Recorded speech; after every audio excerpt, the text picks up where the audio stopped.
I never expected that at 66 years old, I'd lose my hearing completely. But that's exactly what happened to me 4 months ago after getting a really bad infection. I'm Nina, and this whole mess started when I woke up one morning in the hospital, unable to hear a single thing. It wasn't like I had a lot of people to talk to anyway. My daughter Lucy and I hadn't spoken in years, not since her father, my husband, passed away. That whole situation still makes my blood boil when I think about it. Lucy showed up at my house just days after the funeral, demanding that I sell our family home and give her half of everything her father had left behind. I remember staring at her, shocked that she could be so cold about it. "Lucy," I told her, "your father left everything to me in his will. You'll get it all anyway when I'm gone, you're my only child. Why are you in such a hurry?" She didn't like that answer one bit. "That's not fair," she yelled. "I have my own family to think about. I can't just sit around waiting for you to die." Those were the last words we exchanged before she stormed out. After that, we lived completely separate lives, her with her husband Mike and their kids in some rental house across town, me alone in the big house where I'd lived with her father for over 40 years. Then came the infection that took my hearing. I was lying in that hospital bed, feeling more alone than ever, when Lucy suddenly showed up in my room. She had a notepad with her, and I watched as she wrote something down and held it up for me to read. "Mom, you need someone to take care of you now. Let me help, please." Maybe it was the medication, or maybe it was just being tired of being alone, but I found myself nodding. Before I knew it, I invited her and her whole family to come live with me. Lucy, Mike, their 18-year-old daughter Drew, and 14-year-old Tom, they all moved out of their rental place and into my big country house. I even gave Lucy access to my bank account so she could handle all the bills and shopping, not just for me but for all of them. I figured it would be easier that way, since I couldn't hear anything anymore and going to stores or dealing with payment stuff had become a real challenge. The first few weeks of living together were strange, but Lucy really did stick to her word about taking care of me.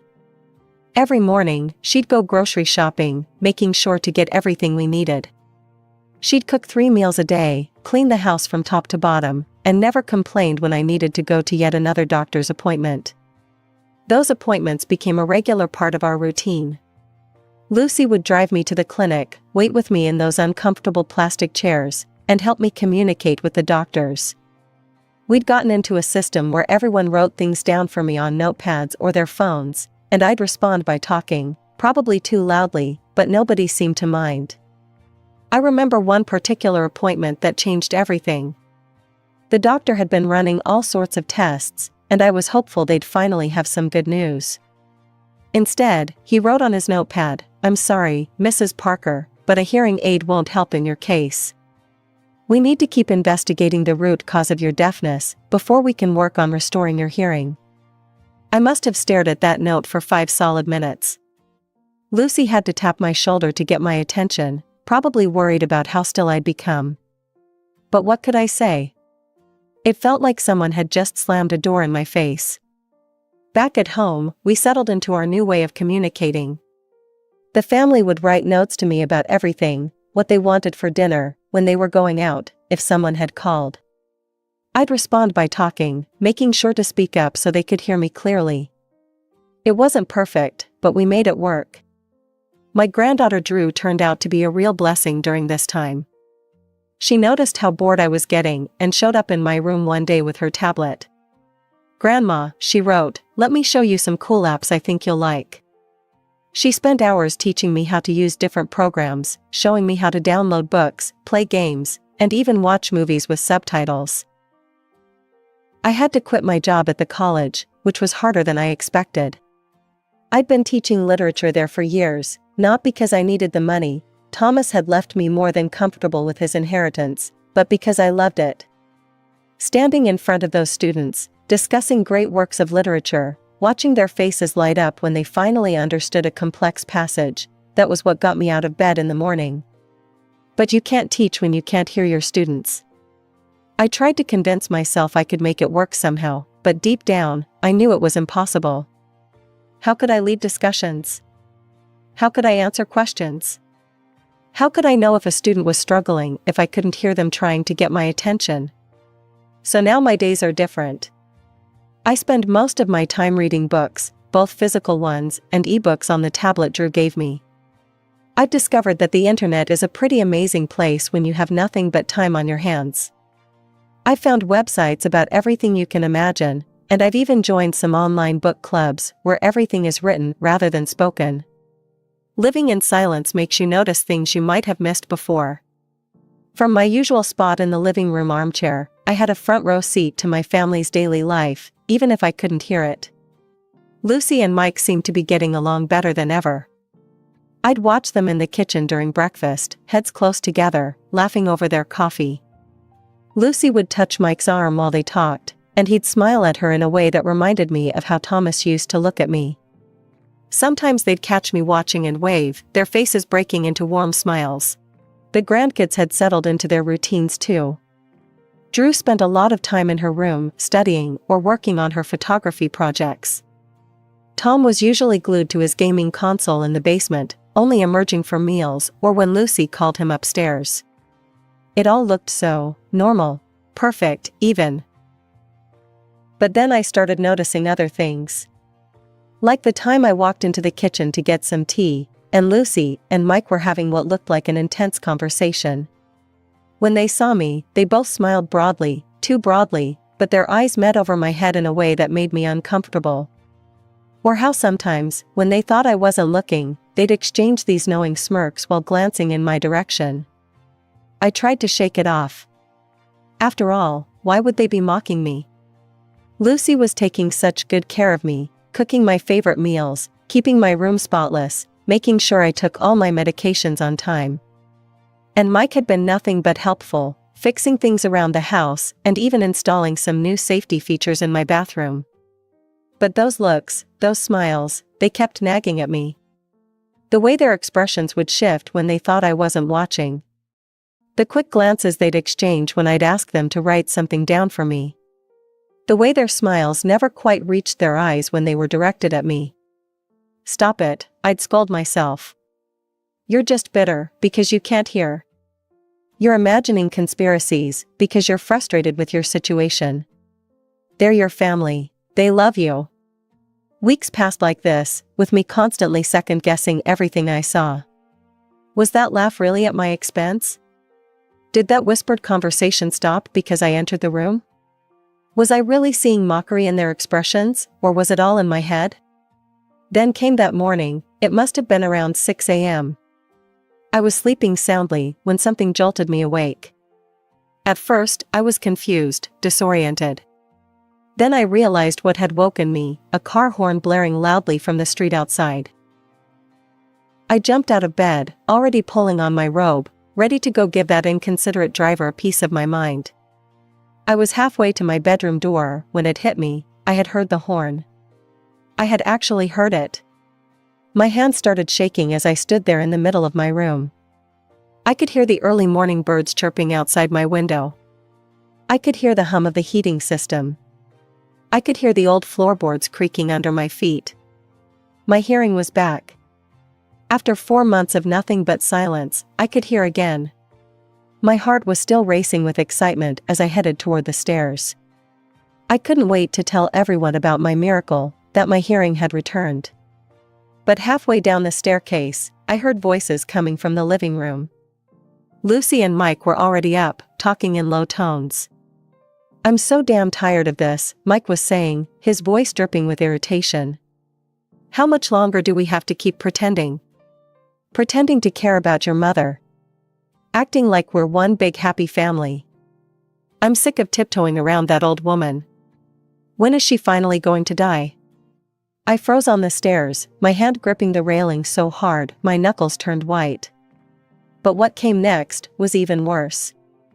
"Just be patient," Lucy replied, and I could hear the smile in her voice. "It won't be much longer. I mean, look at her, she's already lost her hearing.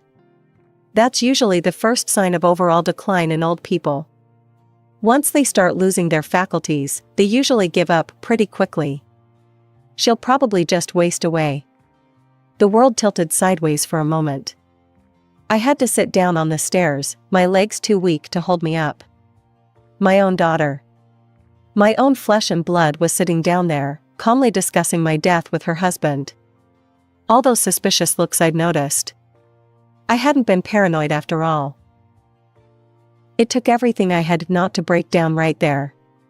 I stood up, straightened my robe, and walked down the rest of the stairs. Entering the living room, I made sure to walk heavily. After all, a deaf person wouldn't know to step quietly. I smiled broadly at them and practically shouted, just as I had been doing for the past 4 months, "Good morning, it's such a beautiful day." They jumped a little at my entrance, but quickly recovered. Lucy gave me that sweet, fake smile I now recognized all too well, while Mike nodded enthusiastically. God, how had I not seen through this performance before? That afternoon, I dug out my old phone from the drawer and figured out how to use it as a voice recorder. I wasn't sure what I would do with the recordings yet, but I knew I needed evidence. Every morning after that, I'd slip the phone into the pocket of my house dress and let it record everything.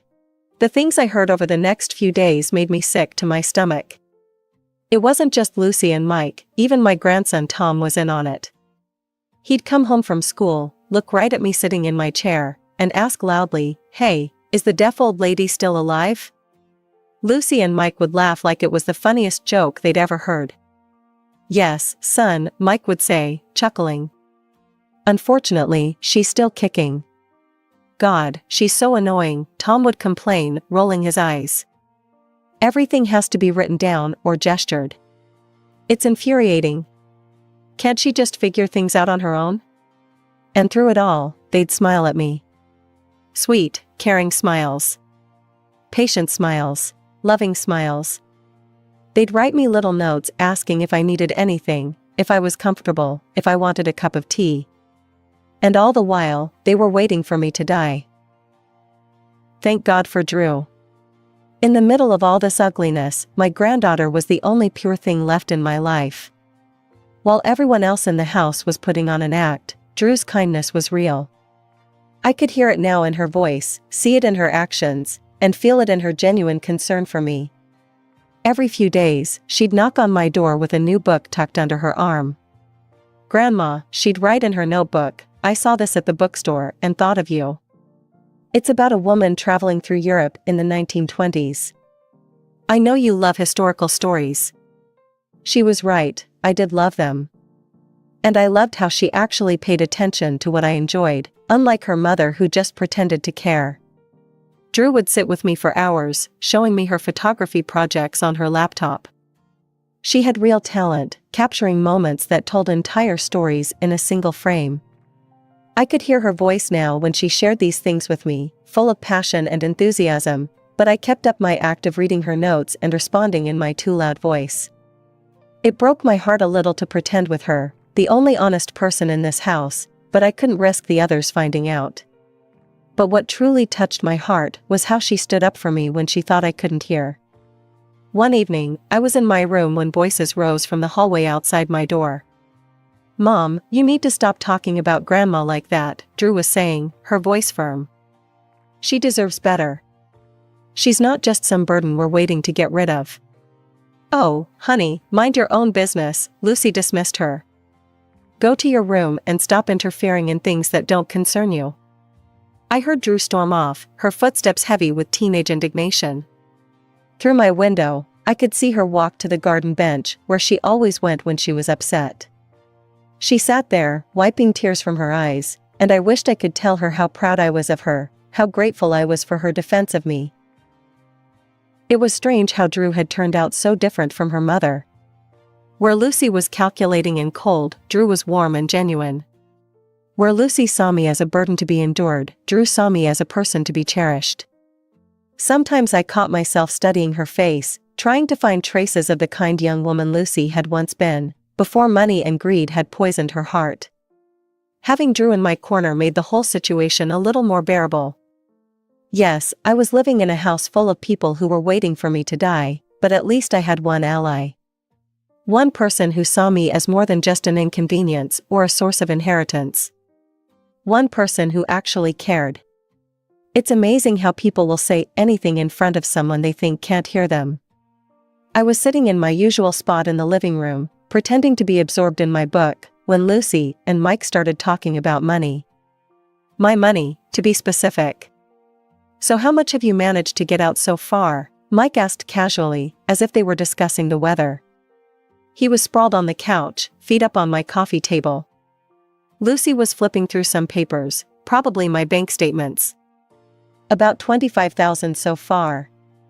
I nearly dropped my book, but caught myself just in time. $25,000? They'd stolen $25,000 from me? Mike scoffed. "That's it? Come on, Lucy, you need to be more aggressive about this. That old bag has more money than she knows what to do with. She wouldn't even notice if you took twice that amount." I kept my eyes fixed on my book, turning a page slowly, playing my part. Inside, my heart was pounding so hard I was afraid they might hear it. "It's not that simple," Lucy said, sounding annoyed. "Mom has alerts set up on her account for large withdrawals and transfers. If we go over certain amounts, she'll get notifications. She may be deaf, but unfortunately, she's not blind. We have to be careful." "Yeah," Mike sighed heavily. "It's really a shame she's not blind too. That would make things so much easier." I had to fight to keep my hands from shaking. My own daughter and her husband, sitting there discussing how convenient it would be if I was not just deaf, but blind as well. I wondered if there was any limit to their cruelty. Later that same day, I was pretending to nap in my chair near the kitchen when I heard them at it again. The recorder in my pocket was catching every word. "I noticed you'd been buying those fancy organic steaks," Mike was saying. "And that expensive wine. Isn't it too posh for your mother?" Lucy laughed, that fake, tinkling laugh she'd perfected over the years. "Oh please, I buy all the good stuff for us and get her the cheapest things I can find. Generic brands, marked down meat, whatever's on clearance. She can't taste the difference anyway, she's so grateful just to have someone cooking for her." They both turned to look at me then, and I could feel their eyes on me as I pretended to sleep. They started laughing, not even trying to be quiet about it. After all, why bother being quiet around a deaf woman? "Look at her," Lucy snickered. "Sleeping like a baby, no idea we're eating filet mignon while she gets discount hamburger." "At least she's getting something to eat," Mike chuckled. "Better than what she deserves." I kept my breathing steady, my face relaxed, while my stomach churned with disgust. The worst part wasn't even the money. It wasn't the cheap food or the theft or the deception. It was hearing the absolute glee in their voices as they discussed taking advantage of me. They weren't just stealing from me out of desperation or need, they were enjoying it. They were having fun making a fool out of the deaf old lady who had welcomed them into her home. 3 weeks before my birthday, Lucy handed me a note during breakfast. Her handwriting was extra neat, like she'd taken special care with it. "Mom, I want to throw you a big birthday party. We'll invite all your friends and relatives. You deserve to be celebrated." I smiled and nodded enthusiastically, shouting my reply as usual, "That sounds wonderful, dear. How thoughtful of you." But I knew better now. This wasn't about celebrating me, this was about putting on a show. Lucy wanted witnesses to her devoted daughter act. Maybe she was trying to establish herself as the caring daughter in front of everyone, or maybe she wanted to demonstrate what a burden I was and how nobly she was handling it. The preparations went into full swing. Lucy made dozens of phone calls, which I could now hear perfectly, inviting people and arranging everything. She ordered expensive catering, hired decorators, and even got a professional photographer. Nothing but the best for her dear old mom's birthday. The day of the party arrived, and our house filled with relatives and old friends I hadn't seen in years. Some of them looked uncomfortable writing notes to communicate with me, but they made the effort. All the while, Lucy fluttered around like the perfect hostess, the devoted daughter. "Mom has been such an inspiration," she told everyone, her voice thick with fake emotion. "Taking care of her isn't a burden at all, it's a privilege. After all she's done for me, this is the least I can do." I sat there in my place of honor, smiling and nodding, playing my role as the grateful deaf mother. Inside, I was counting down the minutes until I could end this charade. Then Tom, my grandson, dimmed the lights and started a slideshow he'd prepared. Photos of our happy family filled the wall, Lucy helping me in the garden, Mike reading to me, something he'd never actually done, Tom and Drew sitting with me on the porch. Each photo was perfectly staged, and each one had sappy captions like "Love knows no bounds" and "Family is forever" superimposed over them. I could hear the ahs and sniffles from the guests as they watched. My cousin Patricia wiped away tears, saying how wonderful it was to see a family so devoted to each other. My old college friend Martha kept patting Lucy's hand, telling her what an amazing daughter she was. The slideshow ended with a photo of all of us together, looking like the perfect loving family, with the words "We love you, Grandma," sparkling across the screen. That was when I decided I'd had enough. I stood up slowly, my recorder still safely tucked in my pocket, containing weeks of evidence of their true nature. The room quieted as everyone turned to look at me, probably expecting some kind of emotional thank you speech. "I have something important to tell all of you," I said, my voice clear and steady. No more shouting, no more exaggerated gestures. I'd been able to hear for the past 6 weeks. The silence that followed was deafening. Lucy's face turned the color of sour milk. Mike looked like he'd been punched in the gut. Tom froze with his hands still on the laptop, his mouth hanging open. Before anyone could recover from my announcement, I reached into my pocket and pulled out my phone. "And I have proof of everything," I said, pressing play. The room filled with Lucy's voice. "It won't be much longer. That old woman will give up soon enough." Then Mike, "How much have you taken so far?" 25,000? "That's nothing, take more." Tom's cruel joke echoed through the speakers. "Hey, is the deaf old lady still alive?" The recordings went on and on. Every nasty comment, every cruel joke, every conversation about stealing my money, all of it played out in front of our stunned audience. Some of my friends covered their mouths in horror. Others just stared at Lucy and her family with disgust. I turned to my cousin Robert, who'd been a lawyer for 30 years. "Robert, I'd like to retain your services. I want to press charges against my daughter and her husband for elder abuse and financial fraud." Robert stood up immediately, his face hard with anger. "It would be my pleasure, Nina. And I'll do it pro bono. What they've done is despicable." Lucy jumped up, her face streaked with tears. "Mom, please, you're taking everything out of context. We were just joking around. We didn't mean." "Get out." My voice was quiet but firm. "Get out of my house right now. All of you. Take your things and leave." They left that night, Lucy still crying, Mike silent and seething, Tom skulking behind them like the coward he was. Only Drew stayed behind, holding my hand through it all. A week later, Lucy transferred back every penny she'd stolen, all $25,000. I suspect Robert's threats of legal action had something to do with it. I decided not to sue after all. Not because I forgave them, but because I wanted them out of my life completely. A lawsuit would have meant months or years of dealing with them through the courts. Instead, I went to my lawyer and had my will changed. I made it official that Lucy was completely cut out, she wouldn't get a single penny after my death. I made sure all our relatives and friends knew about it too. No one blamed me, they'd all heard the recordings.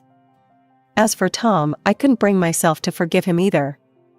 Some people told me I should cut him some slack, because he was only 14, but I disagreed. 14 is old enough to know right from wrong. 14 is old enough to understand that wishing death on your grandmother isn't a joke. Some of the things he said about me were worse than what came out of the adults' mouths. But Drew, my sweet Drew, turned out to be my saving grace. When she got accepted to Berkeley, I paid her tuition in full. She moved into the dorms, far away from her toxic parents, and she comes to visit me every weekend she can. We spend hours talking about her photography projects, her classes, her dreams for the future. Yesterday, I finalized my new will. Everything I own, the house, the savings, all of it, will go to Drew when I'm gone.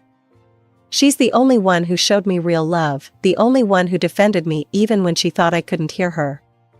She's the one who deserves it. You know, it's funny.